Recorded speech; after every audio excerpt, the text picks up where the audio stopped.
So it's just like, okay, let's just have a real talk, no censorship.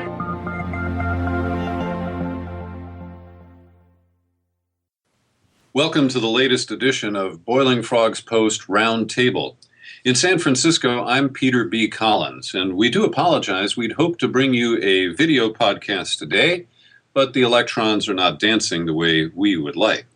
I'm joined, as usual, by James Corbett, who hosts the Corbett Report and is also the proprietor of the Eye Opener video series here at BoilingFrogsPost.com. Guillermo Jimenez, the proprietor of Demanufacturing Consent, and he also has his own podcast at tracesofreality.com. And our publisher and major domo, Sibel Edmonds, the author of the important book, Classified Woman, and, of course, the proprietor of BoilingFrogsPost.com. Welcome, everybody. Hello, everyone. Hey, thanks for having us. Yes. Well, and we can't see each other, which is, a little bit more difficult as well. Today, we're going to talk about political labels and how meaningless they are in many respects, particularly the way they are used to depict partisanship in mainstream media. And we're going to, in a kind of confessional mode, describe ourselves for you, and then discuss whether or not these terms have much meaning, either to us or to you, as the viewers, listeners, and readers of BoilingFrogsPost.com. So I'll step up and define myself first. I would call myself a recovering liberal Democrat. I left the Democratic Party in the 1990s and briefly registered as a Republican so that I could participate in primary elections here in California. And it was my kind of personal effort to defeat some of the most extreme conservative Republicans who were running at the time. And I now hold the status in California, which is called NPP, for no party preference. And we used to call that decline to state. So technically, I am non-aligned. I am an independent. I consider myself still a liberal. I'm not offended by that term, and I know that it is toxic to many people, including those who are probably leftier than I am. So I would describe myself as an independent who, tends to vote Democratic but doesn't like to be taken for granted by the Democratic Party. And, of course, I have been a sharp critic of the Obama administration, which puts me into an orbit all of its own, given my background. So that's a quick sketch of me. James, why don't you go next? All right. Well, for my political background, I am, of course, Canadian, so I grew up in that milieu. And in that milieu, I obviously was a good liberal / socialist, really. I mean, as Canadians tend to be. And that's just the context in which I grew up, and that was the political air I was breathing when I was younger. So that was basically the way that I came into politics in the first place. And it was through that context that I eventually started to discover the information that led to the creation of the Corbett Report back around 2006. And that was when I really started to fundamentally question my political tendencies and leanings and preferences, as they did not provide an adequate roadmap to the terrain that I was finding myself situated in. And that was specifically, actually, in 2006. It was around the time that the Democrats were winning back the House in the congressional midterms during Bush's second term. And that was the point at which I would have thought, I would have presumed, of course, they were going to start all of these congressional committees and inquiries into the abuses of the Bush regime and the torture and all of these things. And yet I was hearing these crazy conspiracy theorists that I was suddenly finding in the alternative media online saying things like, well, it's just two sides of the same coin and nothing's going to happen, nothing's going to fundamentally change, they're not going to impeach, all of this sort of thing.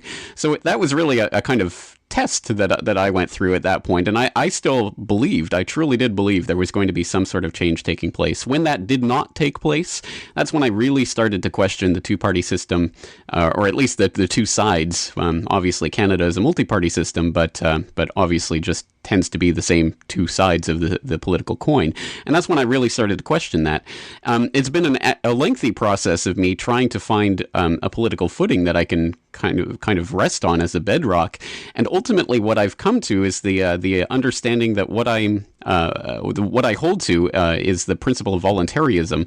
That is, that voluntary association is the only ethical basis for political association. And for me, it is about the underlying ethical basis of it, because I've come to understand that any consequentialist argument for political affiliation is ultimately unethical, unless it is based on the bedrock principle that people are free to associate in whatever ways they voluntarily choose to. That's basically where I've arrived at, and I have a lot more to say about that. But let's just move along to Guillermo so that he can explain where he's coming from. Sure. Okay, so I guess my political ideological evolution.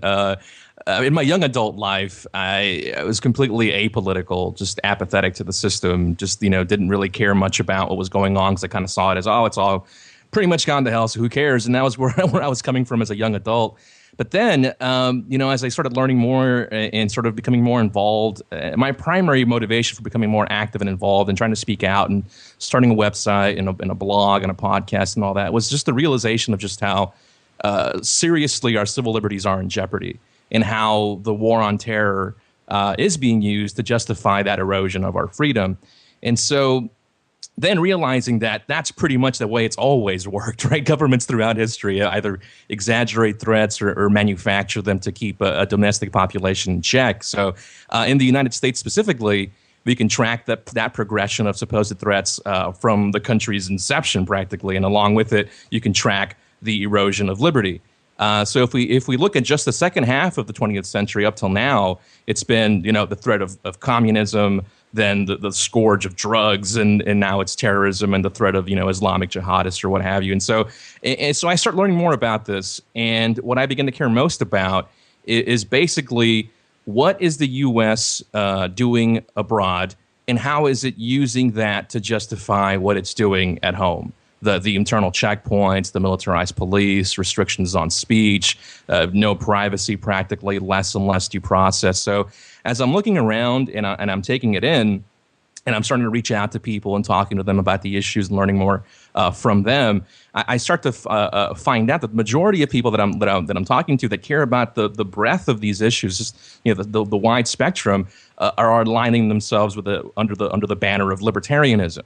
And so I start looking into that and start studying that philosophy and what is this about, what does it mean, and learning more about economics and things like that. So in doing that, I found that that's probably the closest that I've come to being able to align myself under a label. And I've said this many times on the podcast that I really dislike labels because I do think that they can be misleading, they can be misinterpreted. I think they can give people the wrong idea. So I don't like being pigeonholed in that way. So I try and stay away from it as much as possible. So my principles come from being strongly anti-war, strongly anti-empire building, strongly anti-police state, and anti-domestic surveillance. And so out of that, that's sort of where I've been trying to, as closely as possible, I can identify with that libertarian label. Although, as we know, that even within that sort of ideology, there's many differences.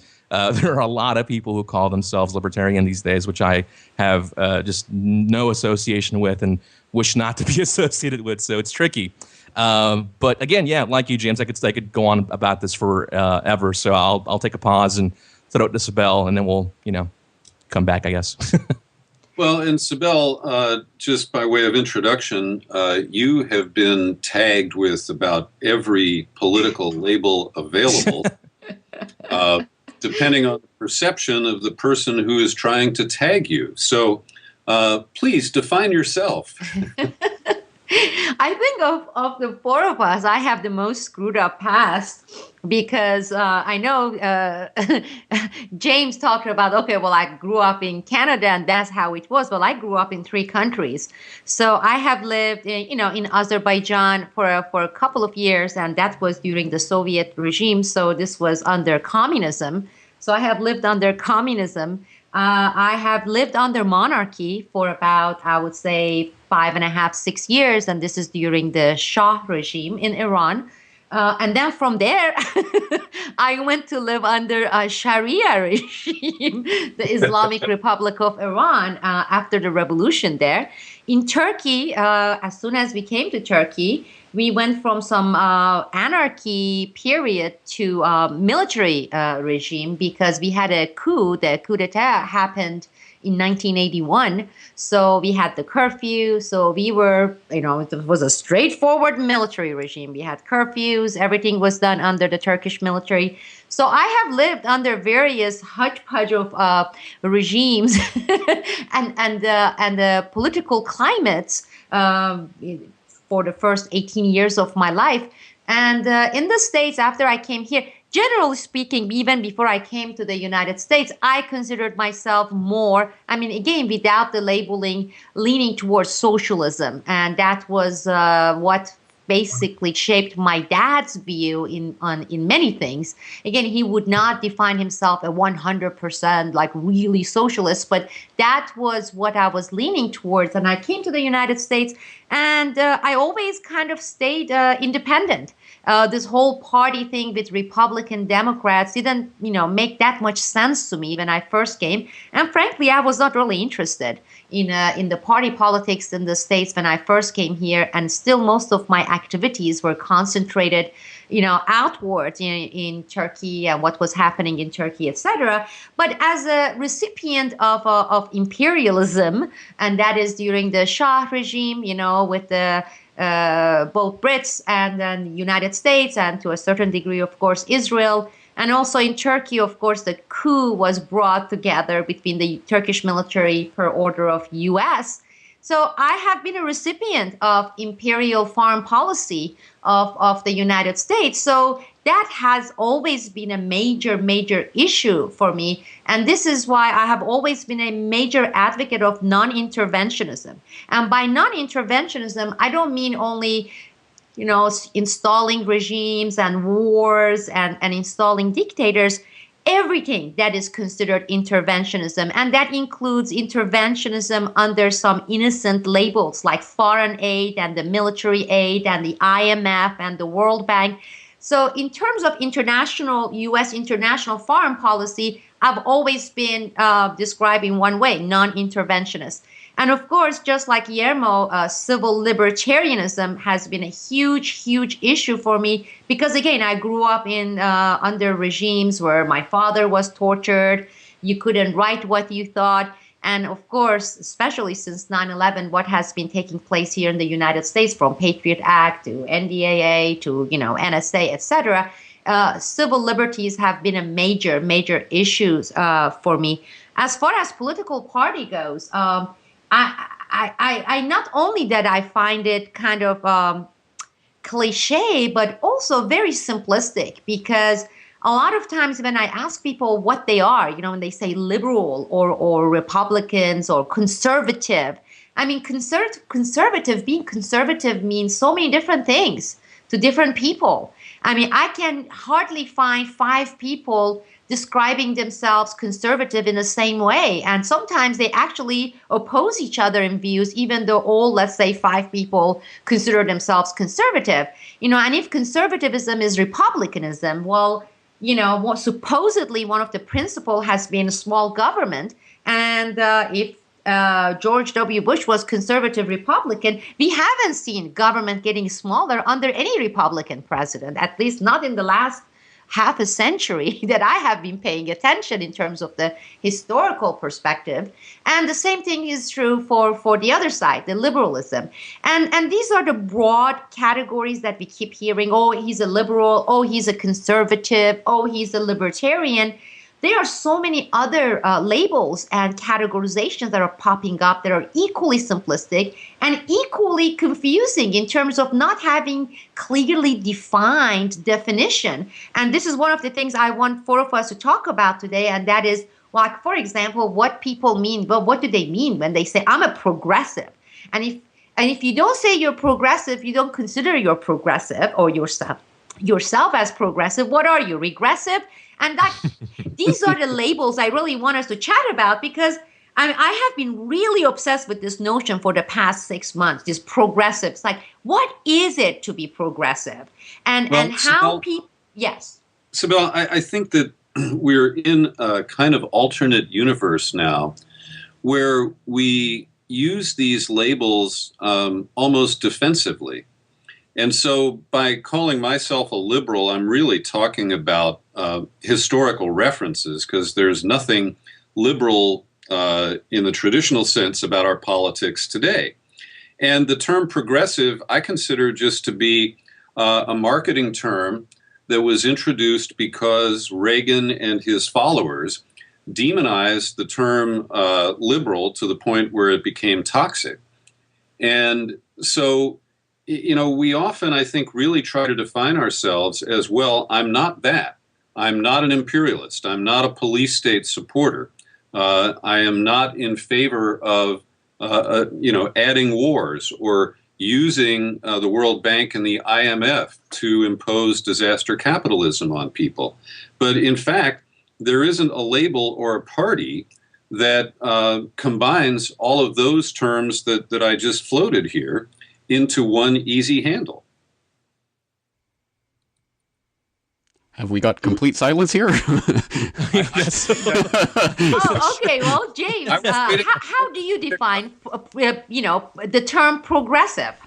Well, and what does it mean to you? It's an interesting question, because it's not something that I've really consciously grappled with in the way that you have for the last several months. So I kind of just take it as a kind of assumed thing in my own mind. And it is interesting when I start to interrogate what I really think of. And I guess I start my strongest associations with the term would be back towards the so-called progressive era in American politics, and thinking about people from Woodrow Wilson to Teddy Roosevelt and people in that vein, and in that time period, in that milieu in which progressivism was being defined at that time, I mean, there are things that it tied up with that I find, completely abhorrent, including the eugenics philosophy, which was the rage at the time and was something that was a guiding sort of philosophy of a lot of these people, including, American presidents and everyone else thought it was just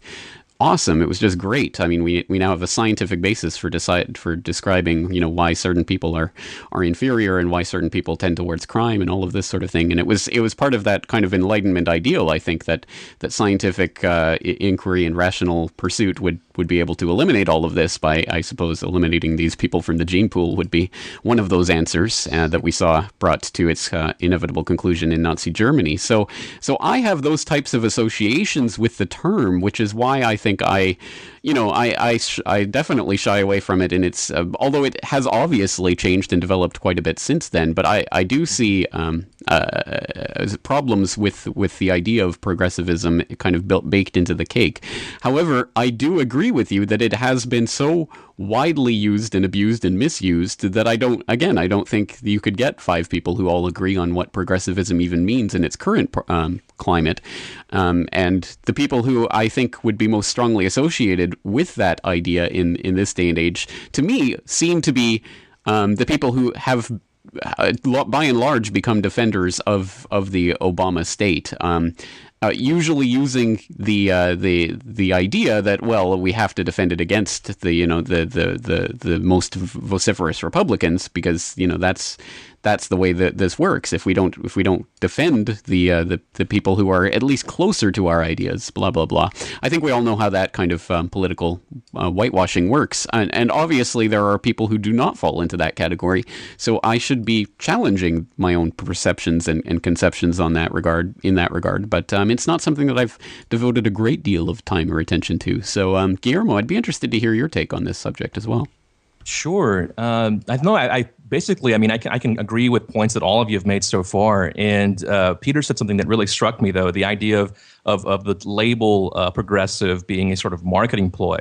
Now, something you said also, James, kind of plays into this, and that's the idea of these words changing meaning over time, which all really all words do, but labels, especially labels like conservative and liberal and libertarian, have progressive. They've all meant different things at different points in history, and even in different places. The word libertarian means something completely different in Europe than it means in the United States. So does anarchist, for that matter. So, I mean, these things again mean different things to different people at different points in time.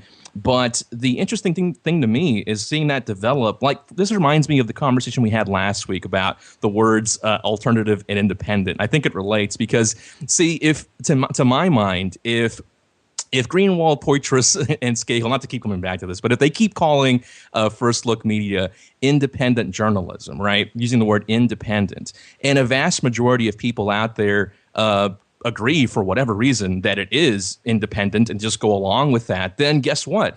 Independent will now mean that it'll change the meaning of the freaking word, which is what happens to these labels as well. So I think that the way that Peter used the phrase progressivism to describe a marketing ploy, I think that's very true because that's basically what these labels do. No, they by throwing out by that label and calling yourself a liberal or conservative or what have you, you're trying to quickly and easily relate to others. I would think that's why you would choose to associate yourself with a sort of broad term, is to kind of like put that out there, and anyone who's listening says, "Oh, he's a conservative." Well, I'm a conservative too, and we must have a lot in common, and I can sort of agree with most of what you're saying. And you pretty soon you're wearing the same colored hats and pins and the same flag or whatever, and you start a little club out of it. But that's kind of how I see that, how these labels function as an easy way to relate to one another. But to my mind, they do the opposite. And at the same token, it does exactly the opposite too. And exactly. It is one of the best tool for the establishment to divide people. Right. And to a point where, as we talked about and James talked about, you are either with us or you're a terrorist, meaning you are either conservative or you are either liberal or you're either libertarian, or we hate you, whoever you are, because you're not one of us. Mm-hmm. And this divisiveness, I've never seen it anywhere else working the way, I mean, I've lived in 3-4 countries, the way it works here in at least in this country. And that is the level of divisiveness when people, they don't even pause to think about, how could they define themselves with one word? I mean, that is the problem I'm having, because there are certain aspects of my life, with my family life, that I consider myself really conservative person. There are some aspects of my life that I consider myself truly libertarian. Like I truly despise the notion of strong, big central government. And then there are some aspects that can be totally defined as liberal. And there is no way in this world, I believe, unless people have really devolved and they're almost back to being monkeys, I just can't see people to define their entire selfhood with some goddamn word. I am this. This has actually become stronger than religion, among people. While people, they have learned to, become tolerant of other, diversity, race, and religion, when it comes to these political categorization, they have become far less tolerant. They have become actually like rabid. Peter? Well, and Sibel, in today's context, for me, if someone defines themselves as a progressive, unless they go on to modify that and separate themselves from the Democratic Party and the Obama administration, then, I form a certain judgment about that. Likewise, if somebody says, I'm a Tea Party conservative, or I'm a Bush Republican, well, those definitions, lead me to make judgments as well. What I will say is that I'm most intrigued by people who define themselves as libertarian in some way. And I, thought that Ron Paul made important contributions to the presidential campaigns that he entered. I wouldn't support him because, on balance, his domestic positions, his pro-corporate, his pro-life positions were in conflict with my views. But in today's context, I find more common ground as whatever I am, a dinosaur, liberal, independent, non-aligned, with people who explore libertarian views, because I think that they're most likely to think for themselves and to challenge authority. And I think those are two very key elements in the soup that we're in today. That's interesting, because it brings to my mind the idea that maybe we should be defining ourselves perhaps by our psychological tendencies or something else. I mean, we should be looking at it from a completely different perspective.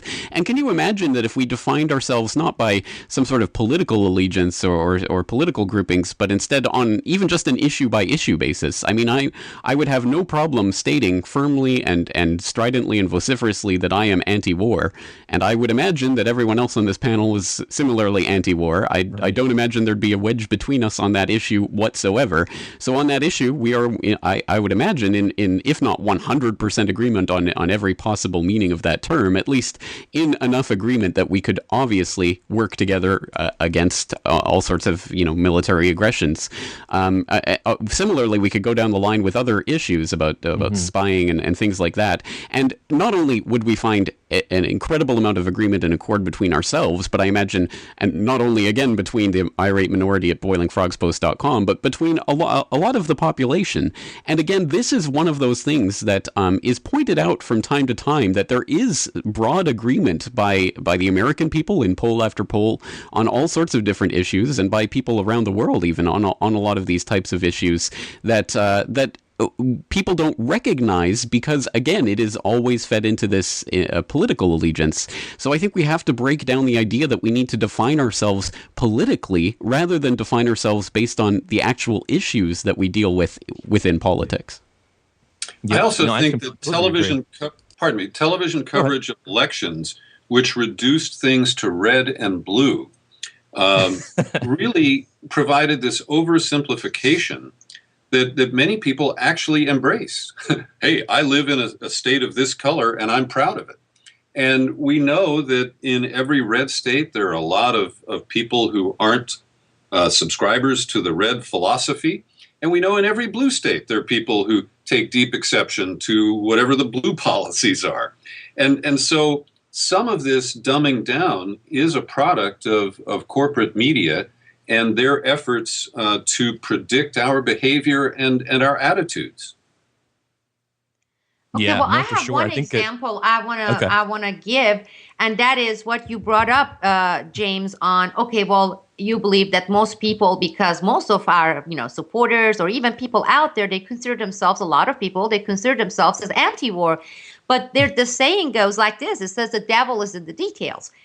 Our website, long before any of the mainstream media broke the stuff on Syria and what we were doing and how we were getting close to war because we were setting up these rebels in Turkey against Assad, et cetera, et cetera. Remember that? And then it was your website that had the interview with some of our, our sources, et cetera.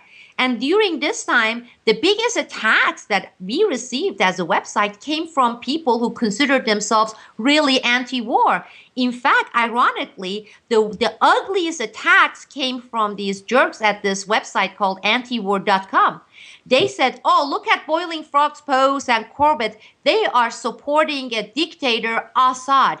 So we were putting it out there saying, we are getting ready for war. Look, this is what the United States is doing in Turkey, and this is the case. But guess what? The anti-war community turned that around and made us the friends of the dictators.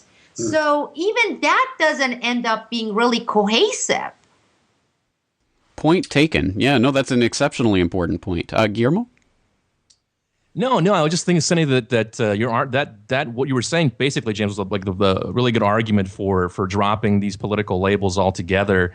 I just think it is awfully difficult for a lot of people to do that. I think what you were saying, Peter, about these, the red and blue state stuff, being overly simplistic, of course. And I think the labels in general like this are overly simplistic, and that's just taken to an extreme with the blue and red. But yeah, I do think that we can find a lot of common ground, as you were saying, if we stick with issue-based stuff. Even if you are going to find disagreements, as Sibel was pointing out. But by and large, I do feel like if we take a issue by issue, go down the laundry list of things that we have a problem with or we think deserve more attention, we can find common ground with anyone who would identify themselves as either a liberal or conservative or libertarian or what have you. The stuff about the NSA surveillance is a perfect example of that. The stuff that was going on a few months ago in D.C. with that Stop Watching Us rally, there were a lot of editorials written about this, a couple of them from Salon, a few other places about, oh, look at what's going on here. Look at these strange bedfellows. This isn't right. Look at these, good liberals associating with these, rascally libertarians. This is coming from Salon. And they were basically making the argument to their readers that if you consider yourself a liberal and are anti, domestic surveillance or anti-NSA, you should be careful about associating with those libertarians. And so that's a perfect example of what you were talking about, Sibel, the way that these labels are used to divide. And that's basically the way that they're being used now. Like as I said, I think that they were intended to bring people together and to relate to one another, but how they're being used especially by the political leadership at both the Republican and Democratic parties, but even the so-called leadership of whatever sort of movements, or progressive movements, or a libertarian movement. If you look at the leadership of most of this stuff, it does tend to be sort of this divisive language. You're either with us or against us. You either buy into everything that I'm selling, or you can't be part of this club. There is a lot of that, and I have a huge issue with that, which is why, by and large, I just would rather not be labeled or anything like that with anything. But yeah, I think looking at the issues individually, we'll find we have a lot of common ground with most people out there. Okay, I am afraid that due to my schedule, I'm going to have to end this conversation in a few minutes, but just as we're really getting going. But I wanted to throw out this issue at least before we go, because I think this comes down to perhaps part of what the problem is at a structural level. The reason that I think people cannot just accept someone on an issue-by-issue basis is because in the back of our minds, we have been programmed that we always have to be thinking about what that person or that group of people or what, the people that person hangs out with will do if and when they ever grasp that brass ring of political power. Once they get the ring of power, what are they going to do with it? Because it's not just going to be that one issue that you agree on. It's going to be everything else that comes with it. So that speaks to Peter's point about Ron Paul. I mean, yeah, I agree with him on foreign policy and et cetera, but I disagree on domestic policy. So if he got into the presidency, that would be a bad thing overall. That thinking is the political thinking that is hardwired because the ring of power exists. Because there is that centralized ring of power and authority that people are striving for, then we always have to be calculating about what everyone's total worldview is, and thus we do need these labels in order to understand who is on our team and who isn't. If someone on our team grasps the ring of power, even if they disagree on certain issues, well, at least it's our team with the ring of power. And so, they can be trusted, right? Exactly, of course. No, and that speaks to so many, I think, of the issues that we're dealing with, that we're grappling with, because obviously people will understand how this works to divide people on certain wedge issues. But I think so many people are wedded into this idea that there needs to be the ring of power. There needs to be this central system that undergirds it all, that they can't imagine another way of organizing our society without that. And because of the existence of that, we have to have these political labels. And that's an excellent point, because that goes to more of a macro cause than a lot of these issues that we just discussed today were mostly symptoms. And I think you just pointed to the macro cause. And as long as we have that in so many levels, I would say it's subconscious that yes, there is no way around. You have the central powerful figure, government, because we can't even survive or exist without it. And once you hold on to that notion, even subconsciously, and then everything else is measured in light of that, that's when we end up spinning in our own, space. And it's like, well, we end up going through this circle and going, and we end up in the same spot, same exact spot. That's a very good point, James. Well, and James, I would add to wedges, the kinds of smear tactics and guilt by association that are used on all sides, where people say, well, gosh, I might agree with Senator such and such on this topic, but he or she aligned with so-and-so on another topic, and I cannot forget or forgive that.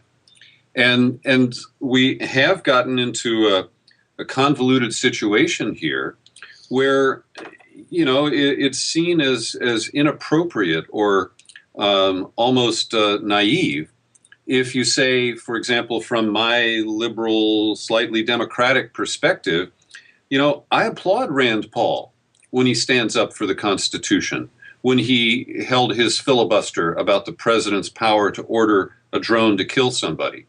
And I don't have to agree with him all the time in order to say that he represented my point of view at that moment in time. And we get kind of hung up on this kind of, I don't know what the right word for it is, but the incremental approach where we're always looking at side issues or other connections instead of saying, well, when this senator is right, I'll support him, and when she's wrong, I'll oppose her. I think we may have struck upon the real beginning of this conversation, but here we are at the end. So I think this might be a prime opportunity for us to pick up from where we left off here next time. But I'm afraid I'm going to have to get going. That's a good idea. We will pledge to our listeners that we will work on the video stuff and hope to have that in place for our next Boiling Frogs post roundtable. And my thanks to James Corbett, Guillermo Jimenez, Sibel Edmonds, and I'm still Peter B. Collins. This video is brought to you by the subscribers of BoilingFrogsPost.com. For more information on this and other topics, please go to BoilingFrogsPost.com. For more information and commentary from James Corbett, please go to CorbettReport.com.